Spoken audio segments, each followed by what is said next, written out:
This is a challenging tree.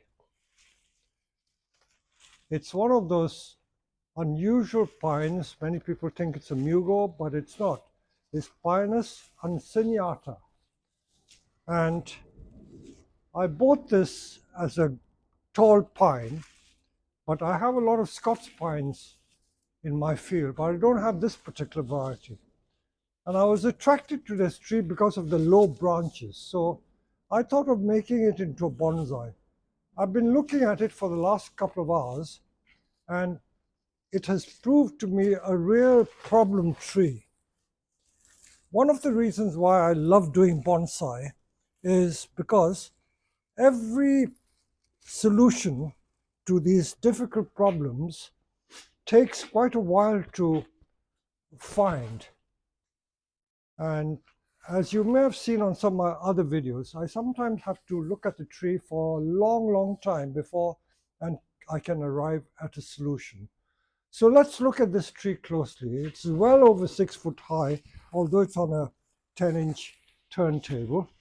So if you look at this tree, the main feature, as I said, are these low branches, very lovely low branches. And there is what I would consider to be a potential leader here. It's quite a thick branch coming out and it's going up slightly. So there's a potential leader there. So if I wanted to, I could make it into bonsai this size, which is a very nice, reasonable size. I never close the options in any project that I do. I think that's one of the most dangerous things. If you have a mindset that says that I must do this, come hell or high water, and you force a tree into that shape, it may not work. So I'm going to keep an open mind. What are the different options? Every problem, as I've always said, has more than one solution. So this I regard as an interesting problem, challenging problem. So I begin by taking some of these dead twigs out. And although you think that I'm wasting time fiddling around taking the dead twigs out, I am thinking all the time. My mind is racing away, very active, looking at the tree from all different angles, different perspectives, and seeing what is the best solution. So my first inclination was to make this into a short tree. It's got the potential for that. I haven't looked at the roots, but I think the roots look pretty good. But I hate waste, as you know. And when you think that it has taken so long to become a tall tree, the other obvious solution would be to make it into what we call a garden tree or Niwaki. Many of you know I don't like the word Niwaki because it's just a Japanese term for a garden tree. Niwa is garden and ki is tree, so garden tree. I know what people mean by Niwaki. They are the shaped, bonsai-looking garden trees that you find in Japanese gardens. And they're usually made from black pine, sometimes white pine, and for the most part, the Kaizuka juniper. So this would make a lovely garden tree because we have a lot of garden trees and we have a big business selling garden trees because landscapers come to buy our trees for making their own gardens. So if I didn't want to waste the height of this tree, all the branches are there for a lovely Niwaki. That branch, this branch, that branch, and so it goes on. I don't need this. Let me take this up. I don't think I need this now. The branches are quite thick. That's well over ½ inch thick. That's only a branch.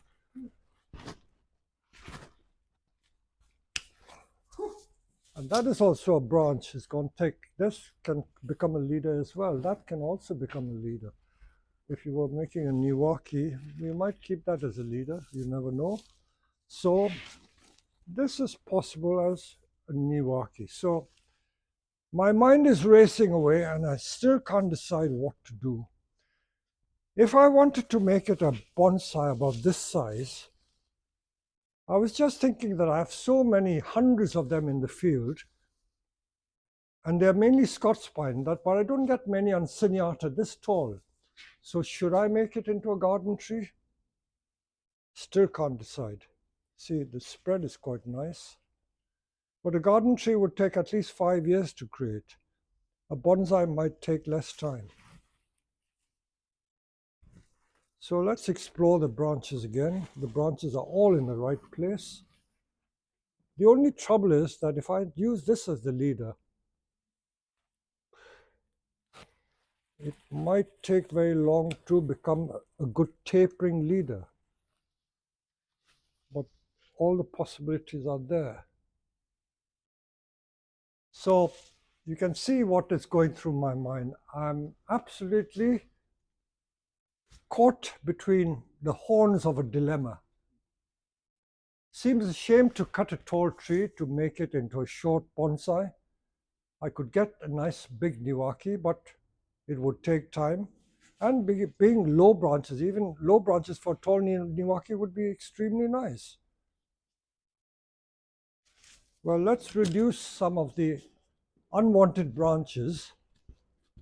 So that will help me make up my mind a bit quicker.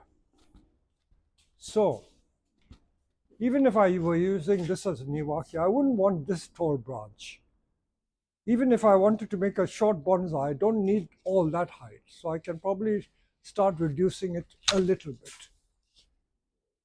Okay, if I wanted to make a Niwaki, would I be using that straight bit? I might. Yes, I might. I don't think I would need that. I don't think I need these that tall.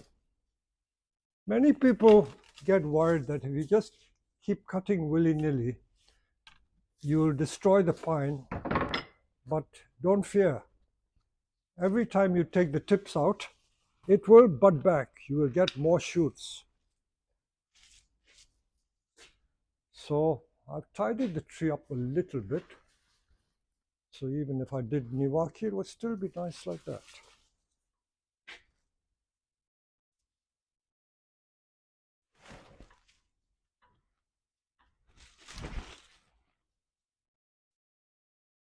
What's going through my mind now is that with the low branches, how often do I get a pine with low branches? This is crying out to be a bonsai. Crying out to be a bonsai.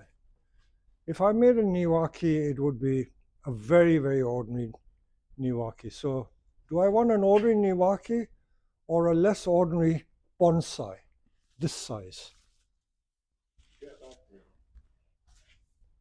Okay. Bag trick.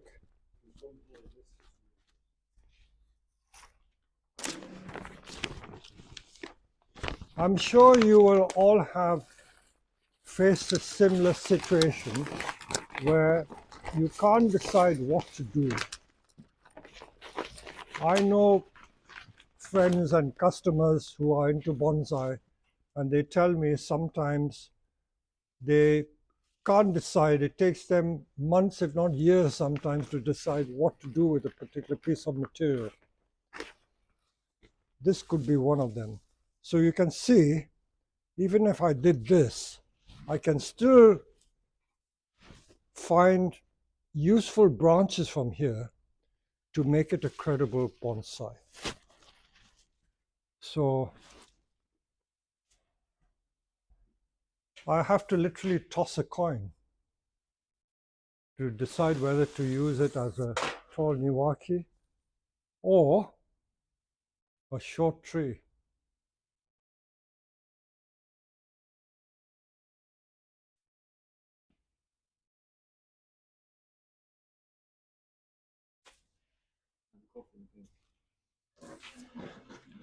When I hold this, people get worried. I think I will go for the bonsai option. I think I'll go for the bonsai option. If I went for the bonsai option, now many people would use that thick branch at the back to make a gin. That thick one, make a gin. The use of gins, when they are not appropriate, drives me crazy. I hate it. You see so many bonsai, beautiful tree, and there's a bit sticking out, which is absolutely out of place. People are using gin, making gin, just for the making purpose of making gin. No other reason. It bears no aesthetic relationship to the composition as a whole.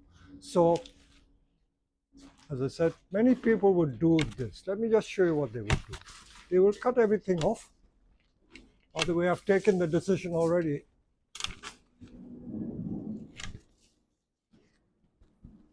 There we go. Drama. And then they would scalp this and make that white. But I don't see the purpose of that. I don't see the purpose of that. So I'm going to get Josh to use the little mini chainsaw, the loppers, and cut this close, or even the silky saw. And then we will start seeing what we can get out of it. So here we are. We've taken that out. Let's see what we've taken out. We've taken that stump out. At least like almost 2 inches thick there. So we've got to the stage, if we can take a view from here against the white.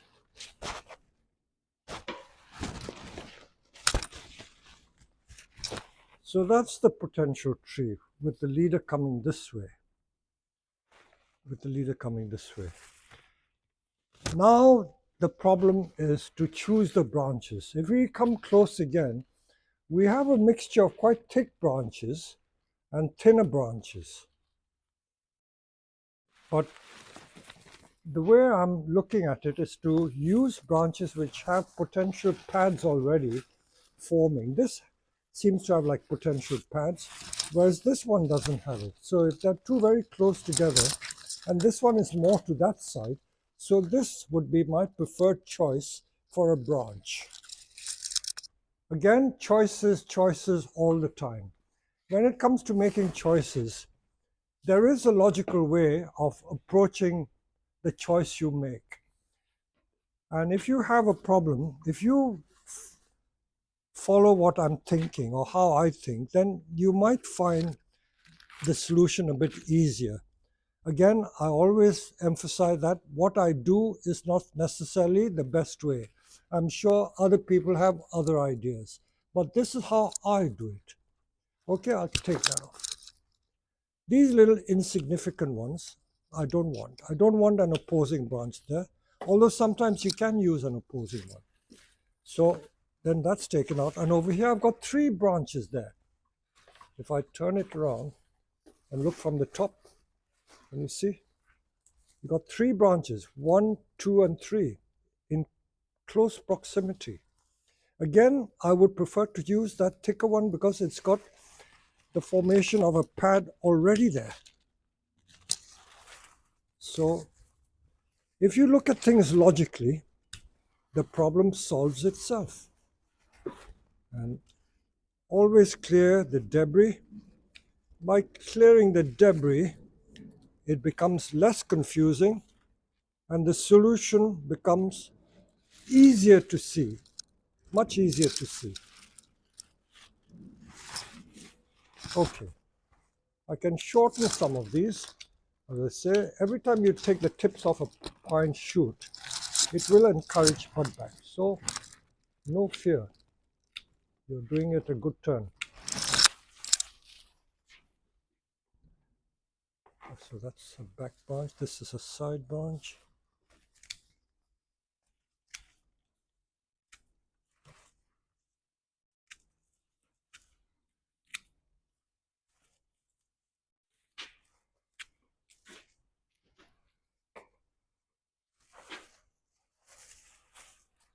So we've got that branch, which is the side branch that way, that's a back branch there. And then we've got this as another potential branch here. Although it's thick, I think I can use it. Very usable. That one I won't want because it's crossing that way. And that one is, let's keep that in case I need it. I can always remove it if I think it's not appropriate.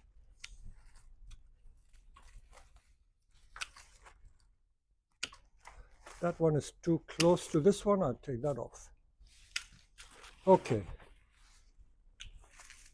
So once you start, it starts sorting itself out. Okay, let's look again from this side and see. So we've got this branch here, first branch. That's the like side back branch. There's another branch here, like so. And you've got a decent pad appearing. That one popping up I don't want.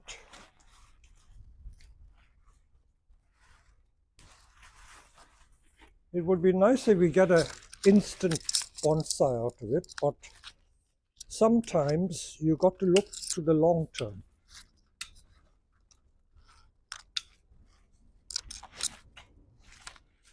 Okay, so that could be a nice side back branch.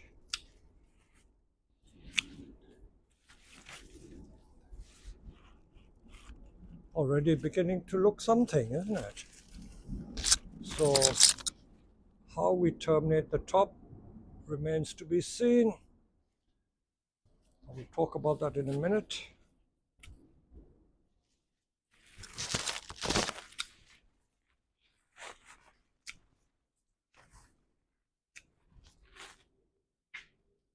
So you can see that once you've taken the major decision as to what the design of the tree could turn out to be, the rest of the decisions you make can be fairly straightforward and simple. But it's the initial choice which is the difficult one. It's like coming to a crossroads. Which way do you take? In life there are many crossroads, and you've got to take one that is the best one. So you can see the shape there already. So we can start doing a bit of wiring, and I'm going to now ask Josh to help me do some wiring. We'll have to use some thick wires and wire these branches in place and see how it forms. We've only done like no more than 10 minutes work, and this is as far as we've got.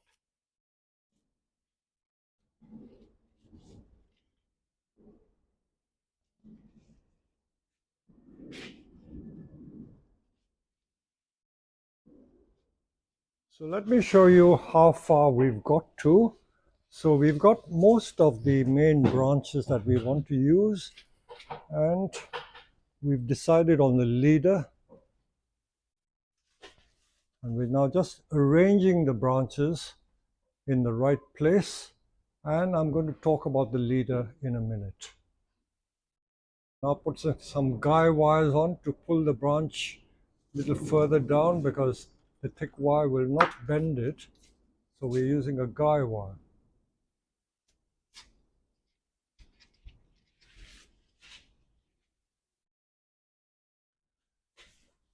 So in a matter of just a little over an hour, we've managed to create a semblance of a tree. We brought that branch down to fill this space. We brought this down, so we've used guy wires for that. So we got first branch. That is really the second branch. We've got some pseudo back branch there. We've got back branch there. Although these are side branches, they're really back branches. Keep it like this for the time being. I've done just about enough. So what have we taken off? We've taken off some major branches. We've taken 2/3 of the tree out. So what we've taken out is all that, all this.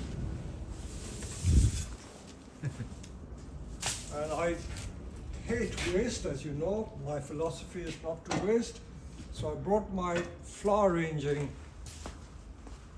paraphernalia, and I will see if I can decorate my house with this. I do dabble in a bit of Japanese flower arranging. We'll get some berries and do a New Year one. Yeah. Again, I want a little bit of movement here rather than straight branches.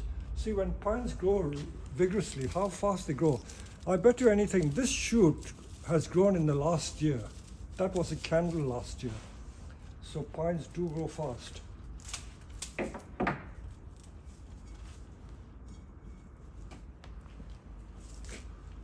I know that the classical flower arrangers, they always have these little tricks for propping the branches up. They do all sorts of funny things.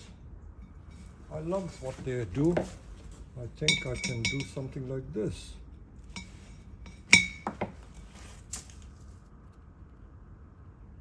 There is so much you can learn on YouTube. These little tricks used to be kept secret, but now it's all over the place.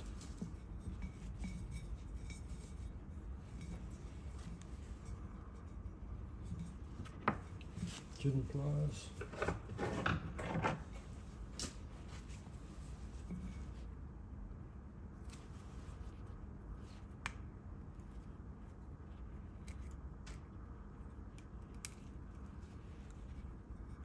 Let's see if it works. These flower angels must be laughing at me.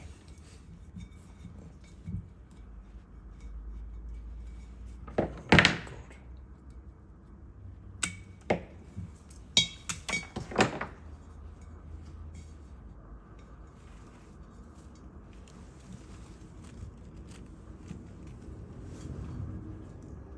Do I gain anything doing that?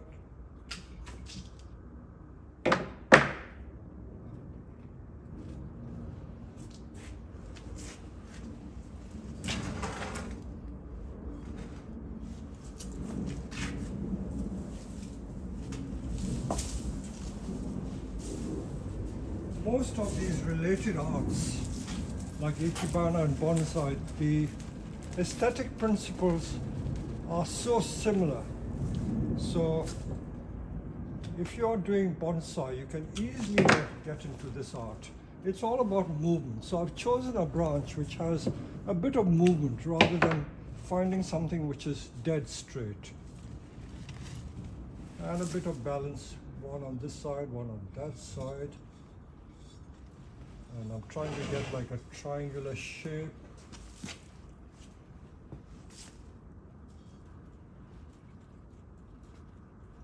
That would be better like that. So can you see the similarity between bonsai and this?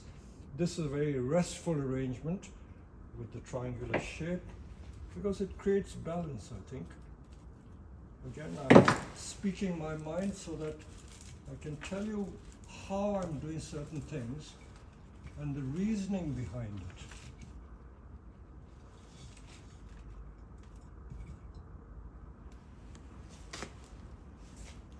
And that's as simple as you can get. Then you've got to find a cone.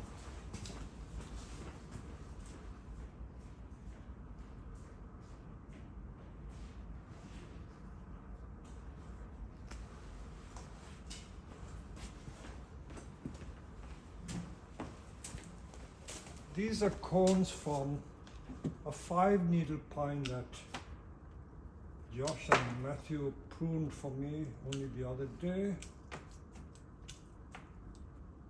How lovely is that? Normally people would just throw it away, but you can use it for decoration. Play around with it till you're happy with the shape and the arrangement. So rather than throw away those branches, you've got something which you can enjoy.